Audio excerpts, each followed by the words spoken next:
Hi and welcome everyone. This session is a book revised. I am Christina Verdon and I'll be moderating today's session.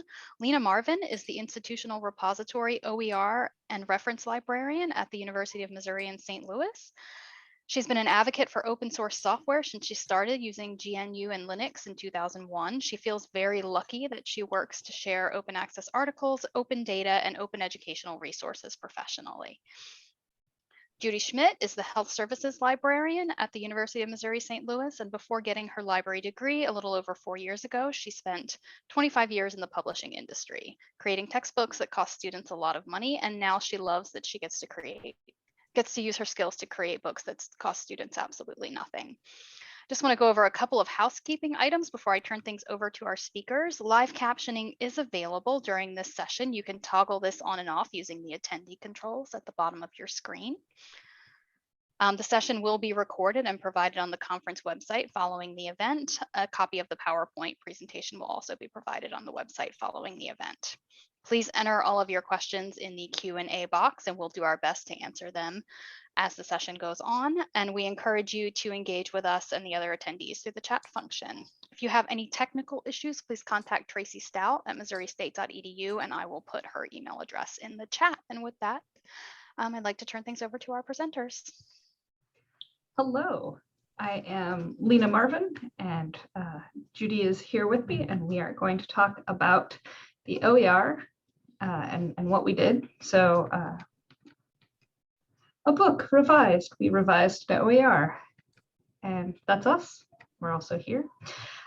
So we took about a year to revise an OER. This is our timeline of how we went through that process and we're going to dig in a lot more. But the key items is locating an OER to revise, migrating it from whatever form it was to begin with into the form that you can play with it in, evaluating if you're sure you want to do this, revising it, and then publishing and promoting it, which is a lot of the same steps of any OER. So this is, in fact, the two pictures are the covers of the books, the one we revised and what it became. So the roadmap, which has been promised to you, and here it is being envisioned as a kind of 6-step process. I'm going to be doing a lot of the talking on this. Judy is here, and if I say anything wrong, she will step in and she'll say, no, that's wrong, and fix it. But first is finding the OER to revise, migrating and reviewing that OER, assembling a team of folks to help. And sometimes you will be a team of one, but it's a lot more fun with friends. Revising it, the actual nitty-gritty of it all, publishing it and promoting it. So that first step, finding an OER. In our case, we did not go into the world hoping to find an OER to revise. We had one to revise, but why can we revise it? Why is this allowed? Well, it's the 5 R's of OER. I am guessing as you are at this OER symposium, you are familiar with these 5 R's, but to reuse, revise, remix, redistribute, and retain. Revising is adapting, adjusting, modifying, improving, and altering the content of an OER work. So that's what we are focused on, although the other bits are also part of it. So in our case, the OER found us, an introduction to psychological statistics. This OER book was put together by a UMSL faculty member. He is the author right here, and he actually took a already existing statistics textbook and he turned it into one that was for psych students. Very cool.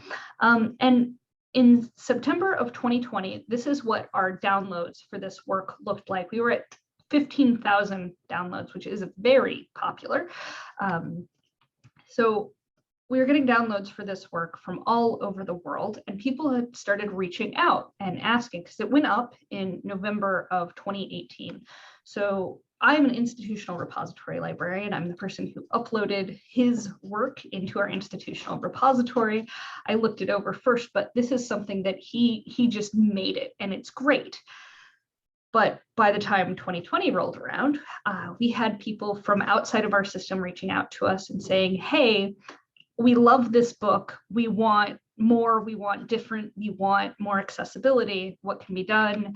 And I tried to reach out to the guy who made it, and he had left UMSL, so he's no longer working here. So we had this very, very pretty book, or this very popular book that was not very pretty and not very accessible. And so I talked to Judy and I said, hey, do you want to think about doing something with this OER, making it better than it is?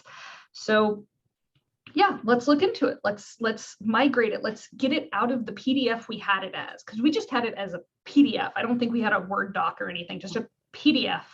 So we pulled it out of its form and into a new one, and we reviewed our situation. So step 2, migrate and review. What do you have and what do you want to work with it in? In our case, Judy is just real good and was able to get it out of PDF form and into InDesign and start playing with it. And we started taking stock of the situation. Is this something that we feel like we can work on, that we can improve? What are our strengths? So we did a little bit of analysis on the situation. We know that Judy has experience in textbook design. She can make this thing prettier. We knew this for sure. And I'm an extrovert and I like coordinating projects. So I knew that could be of use. A weakness is neither Judy or I are, we don't know statistics. It's not, that's what the whole OER is about. It's a statistics textbook. So we have this opportunity, this very popular, but not without flaws textbook. And the trouble with it is, which is trouble with a lot of OER, is it really open? How can we check and look and get to know it, the origin of the materials, but also the accessibility. So we were lucky in that the professor who put it all together, and before I uploaded it the first time, a lot of the material is indeed open, which is good. It was all open, but the accessibility was our well, this is tricky. So with that weakness of not knowing math, we knew we needed a team. So how do we assemble a team? Well, we went with looking at the reviews of this first book. There were 4 reviews, and we reached out to those reviewers, but we also looked in our analysis of like, what does this OER need?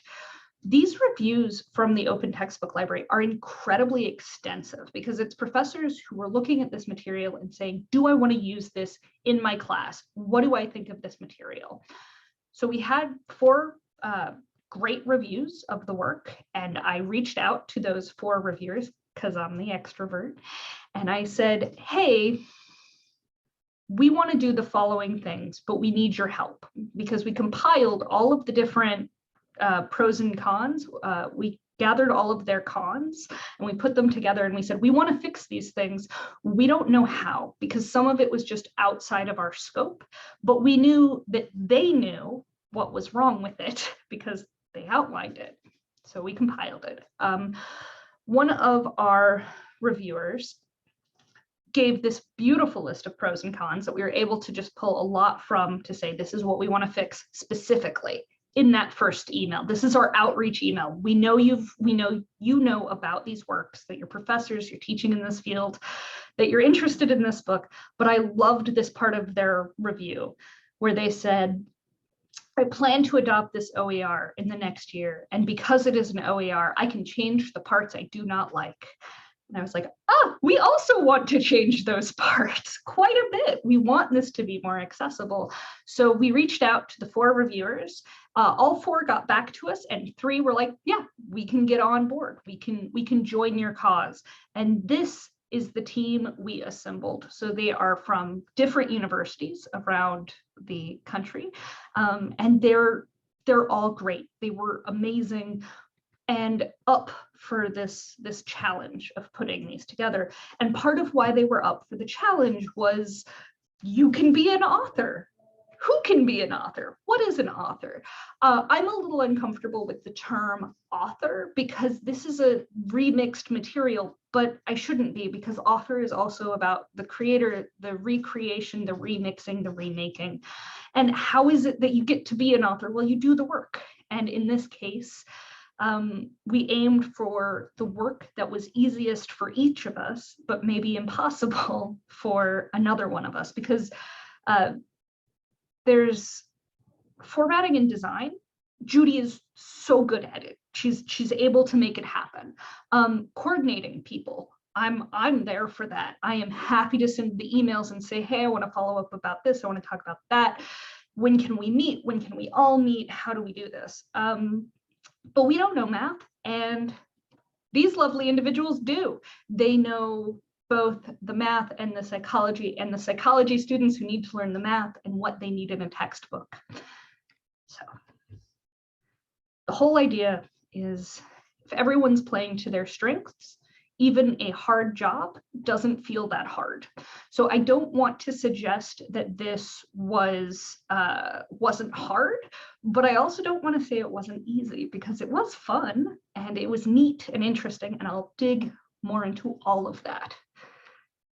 So after you assemble your team and you say, these are the people who can help me and who I can help, we can build this together, what do? We revise the OER. So this is actually getting into it. To start with, there's just figuring out how to work together. Now, this is a lot of project management stuff. We found that we only had a few meetings where we were synchronously communicating with each other. It's a good idea to have an agenda, to have a clear set of goals. Setting timelines about who's going to do what and when, and what are you underlining and who's up for what. So setting your timelines, also having non-synchronous collaboration tools, because not everybody's free at the same time. As these were all professors, we did aim a lot of our meetings to when they were done with their semester and able to have time to look at this kind of project. Part of what was interesting was I kind of stepped into the role of like, I'm gonna say what happens next, but it was all a group effort because I didn't know what was gonna happen next. They were leading the way and we were leading the way in our separate domains at the same time. So we're all sharing the goal of making the same book, but having someone who's like, I resolve these conflicts means your conflicts are a lot less likely to happen. Though we had a couple of spots where it was like, oh, what are we going to do with this? And they came out fine. It was great. So things that Judy and I knew we could do a lot of without was Judy, hop in. You did a bunch of this bit. I don't know. Yeah, sure. So one of the things that we knew we wanted to change, partly for accessibility, were the images. I redid all of the images because they had different looks because they were pulled from different sources. Many of them made use of color contrast that was not accessible. So I changed the color scheme, made them all look like they belonged in the same book, and made a use of both color contrast and patterns with colors to ease people with sight difficulties. Another thing that we worked on was an index. There was no index in the previous incarnation of this book. And so because I'm not a statistics person, I don't know the terminology very much. I went to a published textbook, found the index, and kind of pulled out the terms that I recalled seeing in our textbook. And then I used that to build out a new index. And yes, I went in and searched for each term and found the page numbers and did all that. That was a bit grueling, but it was manageable. Another thing we did was tables. I made use of alternating colors for the different rows to make it easier to read across the table. And I also added full tables of common statistics tables, like F tables and T tables and things that if you know statistics, you're probably familiar with. I wasn't. I didn't even know if they were common or if they changed according to what you were actually doing the statistics on. So I put all of those into an appendix at the end of the book so that the student would be able to have the full table to refer back to. The equations, in my previous life as a designer and layout professional, I did a lot of chemistry textbooks. So I was familiar with how to build the equations so that they looked pretty. I didn't really do the equations. I didn't do the math, but I knew how to make them look professional. And so I used math type to create new equations for the entire book. Again, that was a bit of work, but that's the kind of stuff I just love doing. And then also those math type equations will be helpful for accessibility because they can be read by different programs and things like that.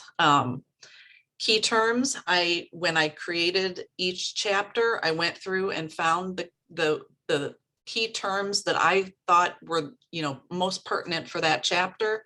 And then I made them a color and boldface in the text. And then I put links to those on the chapter opener under the chapter title, so that, you have to think about how students actually use the books.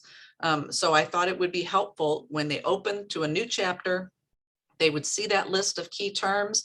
And then I have, if they open the PDF version or the Pressbooks version, which we'll get into later, it'll take them directly to that definition of that term. And then for accessibility, I've talked about it a little bit, adding alt text, adding links throughout. So every time they come to a figure or a table mention, there will be a link that will take them to that particular feature. And yeah, the accessibility is ongoing. So I haven't finished, but it's a whole lot better than what it was when we started. So the notion of when is it finished, when are you done, is actually incredible. Like, it's one of the hardest parts about this process, is knowing when are you done, what are your main goals. So that analysis we did at the very beginning, where we compiled our list, where we're like, we want to do all of these things, can you help us do these things, to our professors, to our team of scholars, it gave us an idea of when is good enough. If we meet all of these goals, is this something you want to use in your classroom more? Is this something that shows itself off more? So accessibility is what I think of as our revisions. And that's what I think of with Judy and I. This is that part. I do want to mention, just because of how cool the images are, each image, there's over 100 images in this book, charts and different bits of, it's a graphic. And they are all in our institutional repository. Oh, it's a little blurry. Oh no. That's the book. We have it physically. It is full of images and graphs and whatnot.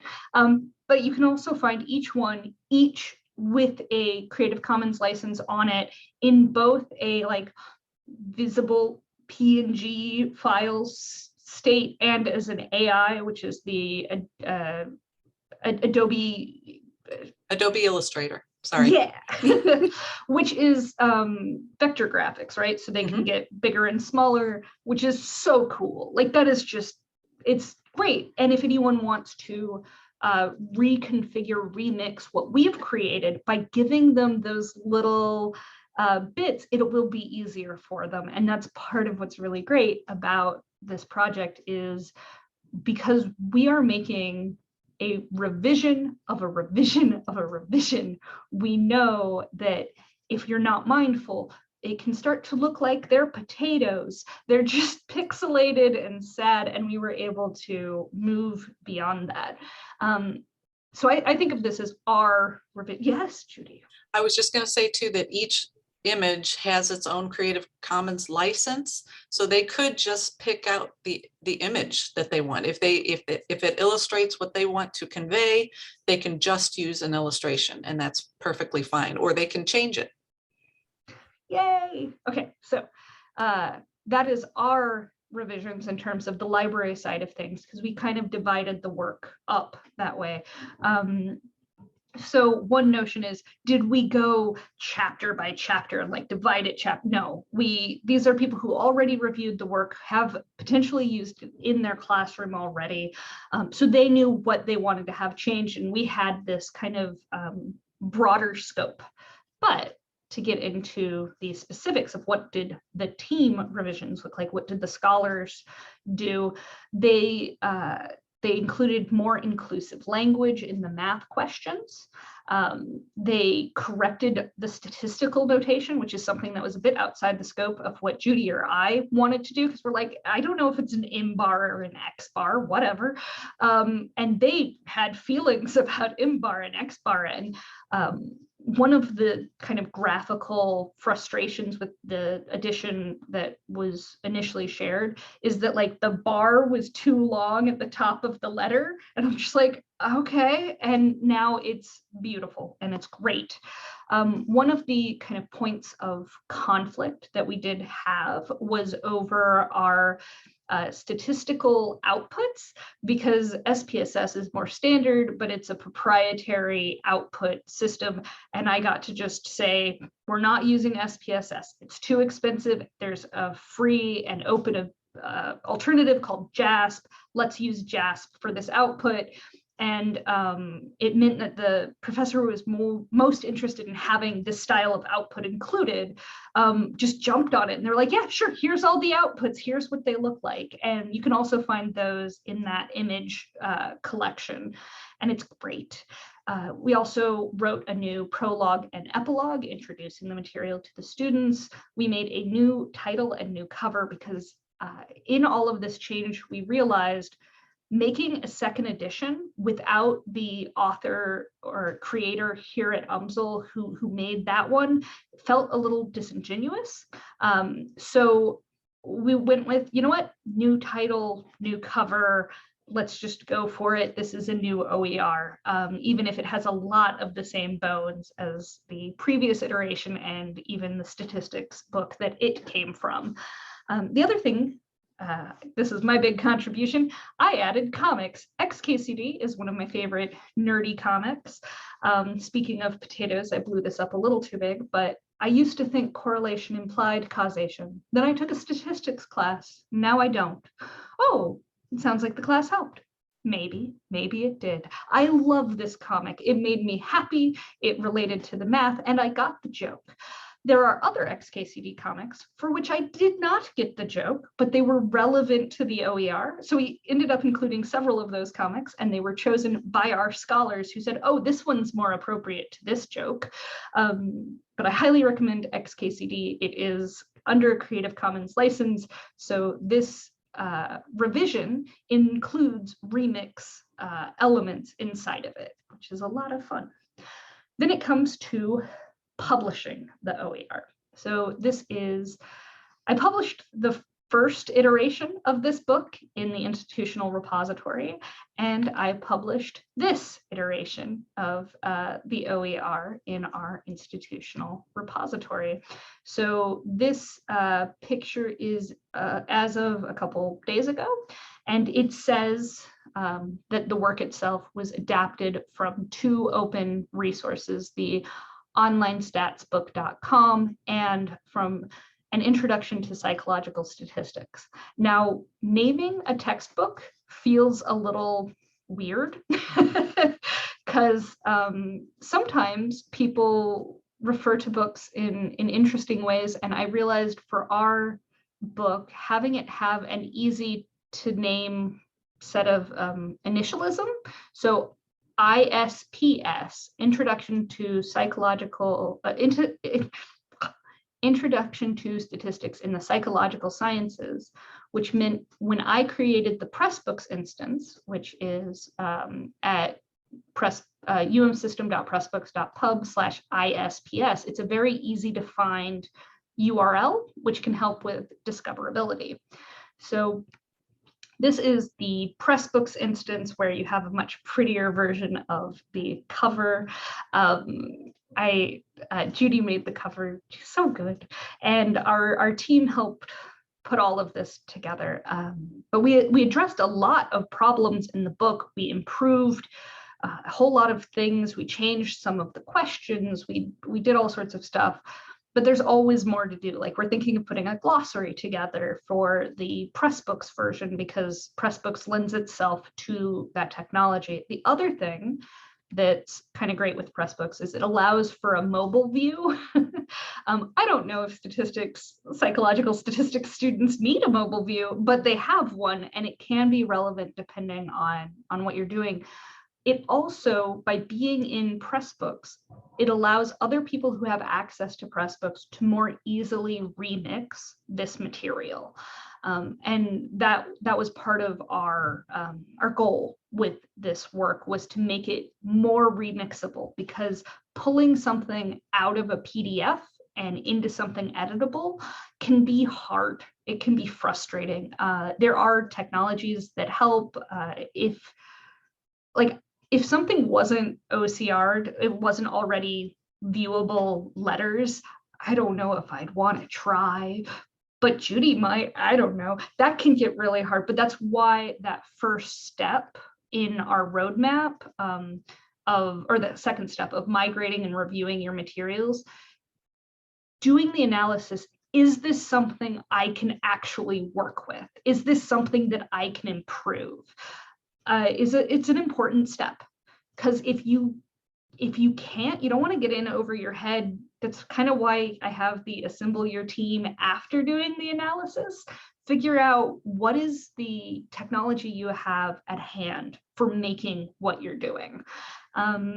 So whenever I publish an OER, the next thing I do with it is I promote it. So how did we promote and celebrate our OER? I've gotten it into the OER Commons, and it was cataloged and put into WorldCat, and it is also shared in the institutional repository library. I didn't think to put it in Merlot. One of the professors we wrote the book with reached out to me and said, "Hey, did you put this in Merlot?" And I said, "Wait, what?" And I go and I check, and it has a little note that there's somebody who's putting a lot of stuff in Merlot who'd found this work perhaps in the OER Commons, perhaps in the institutional repository, but they'd found it and they sent it to Merlot, because part of what can be a little different about an OER work is once you've put your license on it and it's out there, it's out there. People can remix your material. They can make a new version, and that can be a little scary, but it's also so empowering. So OER Commons, Merlot, WorldCat, the WorldCat one. If you have a friend who's a cataloger, there you go. But the institutional repository library, just to point out one of the things I did, the first iteration of this book, An Introduction to Psychological Statistics, I have submitted our new version to be in the open textbook library, which is where we got those great reviews.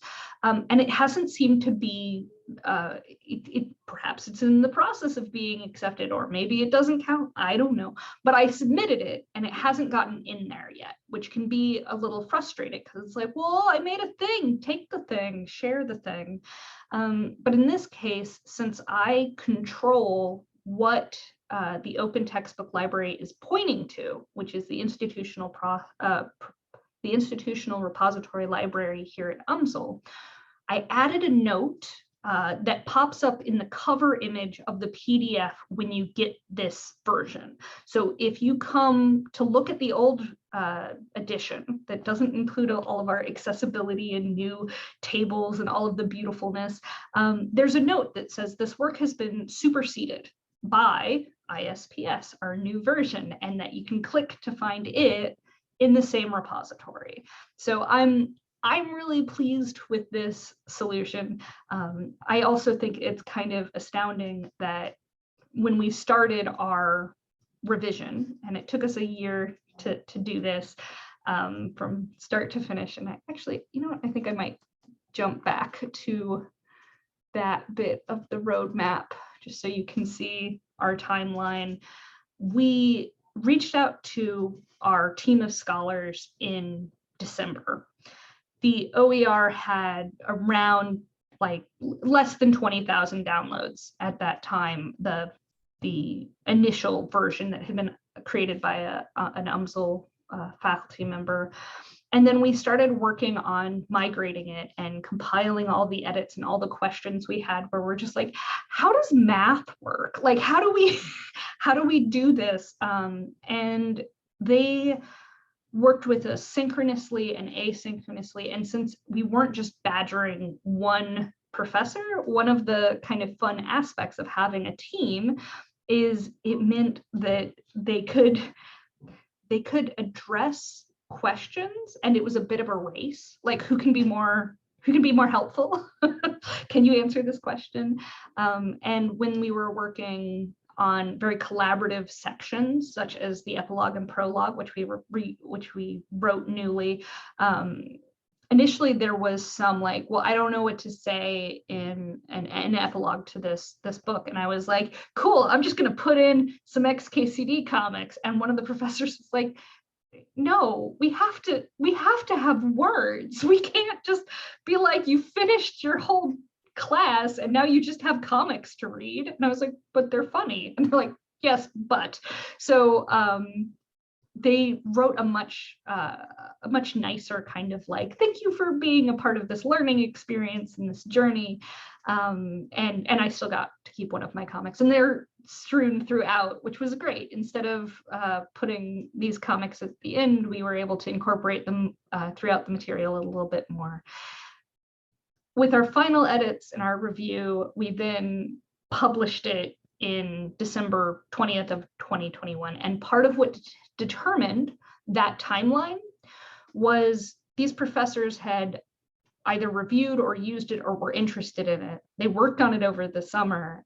We finished it up kind of during fall, and they wanted to be able to use it next semester. And that's what determined our turnaround. And it really, I think it was helpful to know when we were done, because while we can still tweak things here and there, and it doesn't have to be a whole new version or addition to like include the glossary in the other versions, or to continue increasing our accessibility and whatnot. We can still play with it, but it's done enough to teach with, and that feels really good. So where did I leave off? I want to jump back to where we were. So we added this referral link in the institutional repository to help people find the new version. And in the last about 3 months, we are at over 1,000 downloads. Part of the promotion was the professors, they're on a mailing list server for other people who teach this, and they put it out that way. And it's been really great. And I feel like I've just talked for about 30 minutes. So if anybody has any questions about how we revised our OER, I'm happy to answer them, as is Judy. And if you just really like this super cute slide deck, that's the thank you for that. I'm very pleased with my theme. It is CC BY 4.0.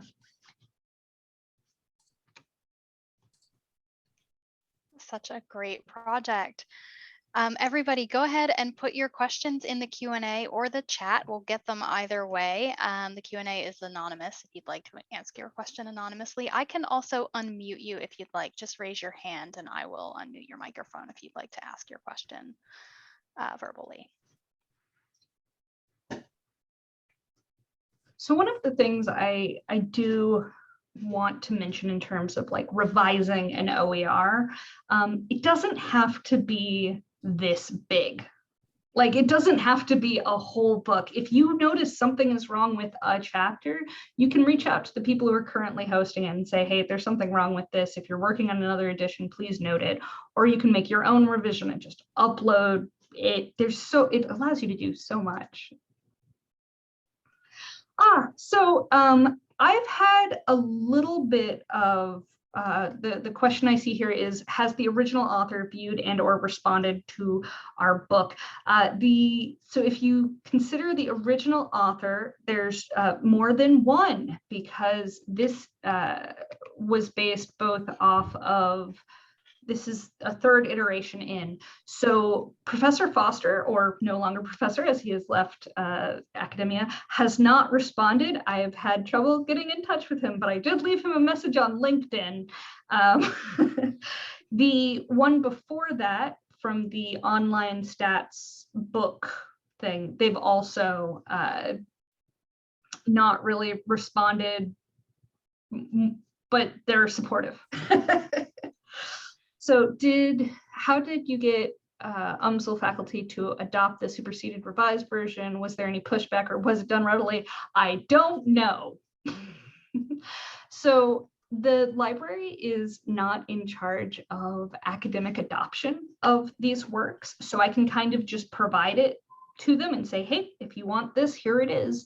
And in some ways, this was also about us learning some of our tech, about doing something where we know we have this popular work and we want people to be able to find this new version. We want this to be available to people. So I haven't had any pushback because I haven't tried to make any faculty adopt it, but we'll see how that goes. This is fairly current. Like, we didn't get this uploaded until December 20th. So while our scholars group knew about it in time for the spring semester, we're hoping to see some adoption of this in fall at our own institution, but that may or may not happen, and that's okay. I'm not dwelling on that aspect. Part of what it let me do was get a handle on Pressbooks, because that was a new platform for the University of Missouri system. So I was able to toss an entire book that was done and beautifully designed by Judy and get it out of its PDF shell and into a website. So I suppose I could try and open that. But I will say too that Pressbooks will also help with accessibility, because speech readers or text readers don't work as well in PDF as they do on the web or even in Word. So having it available for printing, for just viewing the PDF, loading that, accessing it digitally, or going into Pressbooks, it gives students a multiple ways of engaging with the content. And on here, you can see that we reference both of the prior iterations there. So we have lots of folks who can know that. And actually, I can show off that if I'm in here, here's our key terms. They are linkable. You can get to our various tables. There they are. And let's see, what's a good, it's so much math. If we're looking at any given figure, there will be the title of the figure. It's by Judy and it has a CC license right here. So it's all very findable. And they could just save this version, but if they click the title of that, they can find that they have both this downloadable PNG and the AI file right here. So I'm really hoping that this will help encourage other people to further remix this material, because it's kind of all, I like the notion of academia is standing on the backs of giants. So this is all about that. Are there any other questions? we're reference librarians, so we love questions. While folks are getting theirs in, I have one. I know that one of the big challenges in open publishing can be sort of updating these in the future. And I wondered what kind of plans your team might have in place for, handling that kind of as, time goes by and new information needs to be added. It's still early days in this one. We are planning to put in a glossary. So that's one way we're going to update it. Luckily, statistics doesn't change much, but we did change some of the language this past time to be more inclusive. I expect that will continue, possibly changing some of the exercises. We'll have to see if our team wants to contribute, in that way, or maybe we'll find new people to work with who could help us with that. We do have other OER projects in mind. We are always working on stuff. It's a great question. So we have other OERs on campus. Let me go ahead and pop open something so you can see what some of those look like. So we have a little exhibit. These are the OERs that have been created or remixed here at the University of Missouri, St. Louis. And I think three of the professors here of these different books are wanting to make updates or changes or change the order or various engagements with now that they've been teaching with them for a bit. And my hope is to get these works into press books where the professors themselves can have an easier time editing the material. There are various OER platforms where things can live. I also, prior to us getting press books, I looked into, could I host a new version of this whole book as a web thing in the OER Commons? And it's too big. OER Commons is great for a lot of things, but it doesn't have quite the robustness, or I couldn't quite get it to not be fiddly. But part of the idea of how to help people make new stuff is being mindful of our platforms. Judy can do absolute magic with InDesign, but also just understands that books should have glossaries, that books should have an index, that these are things that I kind of thought of them as frosting to the cake, but for students, without that frosting, they're not going to dig in. Like they need a little help grappling with these materials, and having those little bonus tools, which Pressbooks or other platforms can help build in using web tech, can be really good. So the professor who put together the general psychology for honors students has said that she has another class she's working on that is a little more interdisciplinary that she wants to make a similar work for.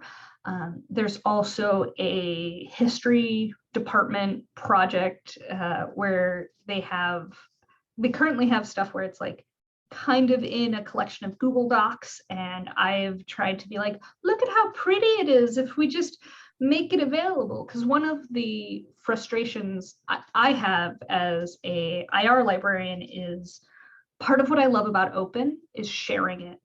And that's not always the focus for professors who are using it in their class. So you will have a professor edit an OER to be perfect for their class, but they don't think, and now I'll share it with the world, because that step of publishing it also means that, well, then people will see it. And I don't want people to see it. I just want my students to use it. And to me, it loses out on some of the magic because I want this stuff shared. OER behind closed doors just does not feel as delicious to me. So yeah. So do we have more projects in the pipeline? Yes, When will they happen? Will we have the same kind of size or crew? Who knows? These 4 works were Judy working with an individual professor who had materials. The legal context of education is a whole bunch of public domain court cases, and it's kind of just a reader. The languages and worldview, intercultural communication, general psychology, I think all of those are multiple OERs that had good stuff remixed into a single book. And Judy was able to make them feel cohesive. And that cohesive feeling is so nice for getting other professors to adopt it, because they look at it and they go, oh, it's a textbook. I know what this is. This isn't a pile of stuff. I would say Pressbooks is easy to work with, to the extent that professors can work with it on their own, although not without a little bit of hand-holding. If you are going from a PDF into Pressbooks, you can get into some like real techie magic, which is what I did, where stuff that I don't want to do. Yeah, it involved CSS and getting InDesign to spit out a CSS file that I could give to Pressbooks, and I don't recommend that to anyone. But I had fun with it, because again, what feels easy to you that feels impossible to someone else, and how can you give that gift in an open ecosystem? So for me, publishing or redistributing or republishing an OER, because in addition to our OERs we have here, we also just have a collection of OERs unedited but reshared.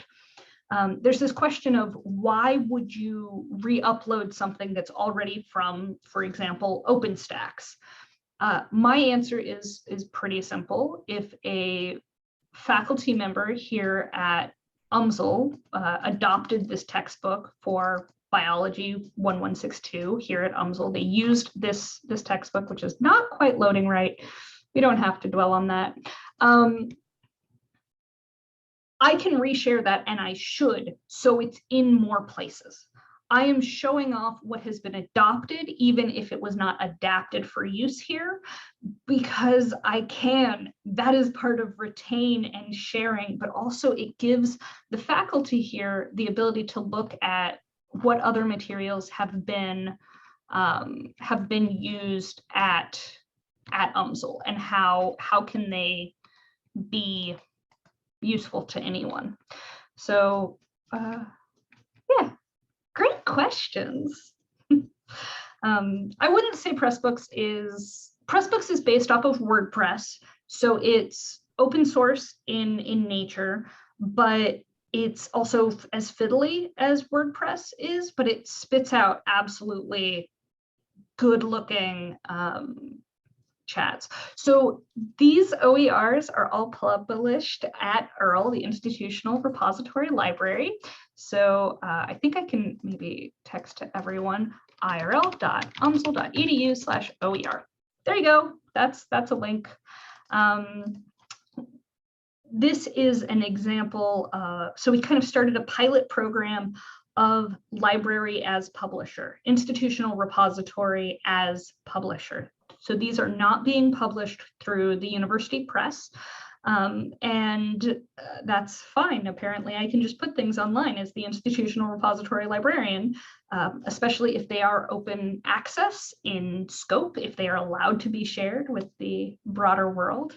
So yeah, the institutional repository library is my, like, I'd say it's pretty core to my job here at UMSL.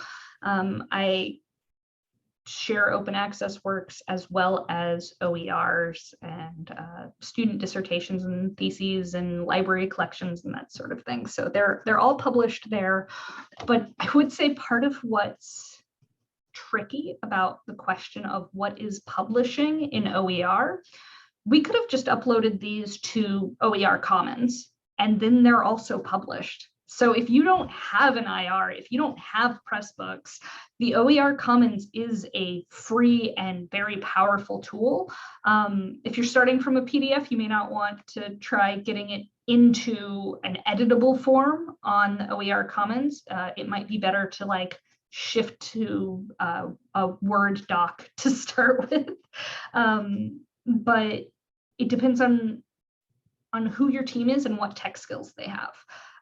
Another whole corner of statistics books that I found, because I did look at other books, because one of the notions was we don't go over something called AVO in A or something. ANOVA.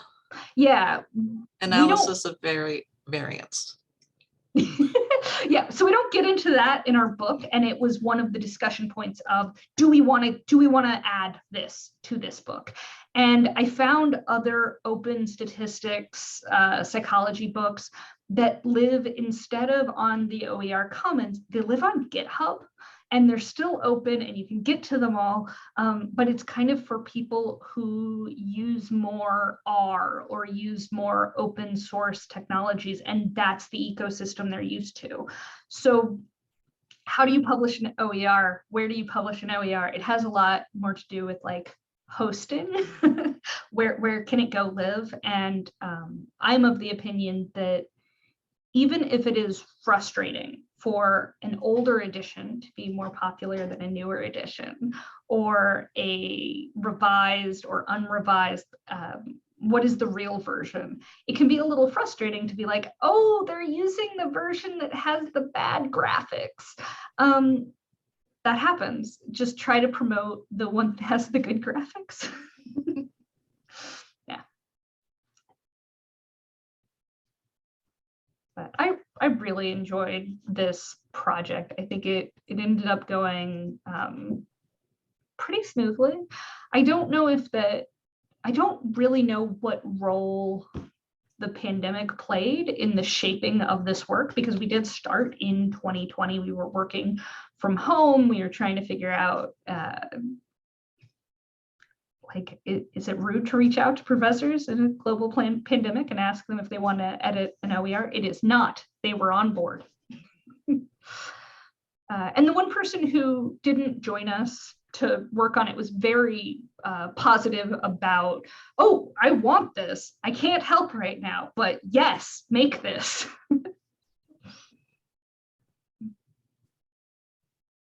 Yeah, and the fact that we took Dr. Foster's book doesn't mean that his was bad. It just wasn't serving the purpose of some people that commented about it. Yeah, one of the things that helped was it was a very popular book. It is a very popular book. 70,000 downloads for a textbook is nothing to sneeze at. And I am incredibly grateful that I have it in my collection. So, yeah. So.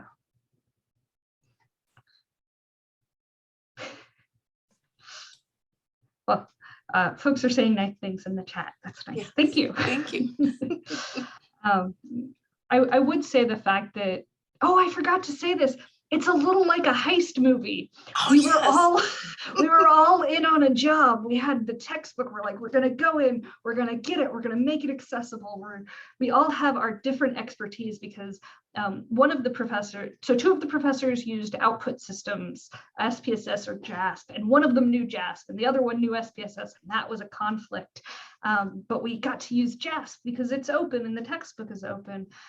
But Judy can design a book and I can get a book onto the internet, and and both of those are things that our scholars team couldn't have necessarily done on their own, or they could, because clearly our Professor Foster, he did it. He took an OER textbook that was very long and very extensive, and he sliced it down to, this is what I want for my class.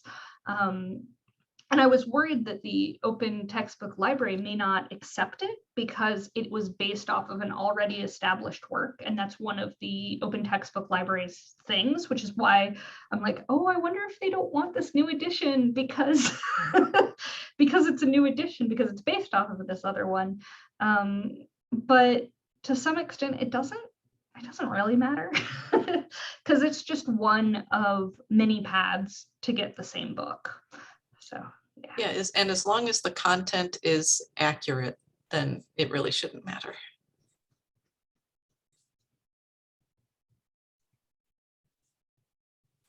We do have a couple more minutes if anybody wants to get their questions into the chat or the Q&A box. Really glad that nobody's asked me hard math questions. Like, do you know anything about statistics? No, I don't.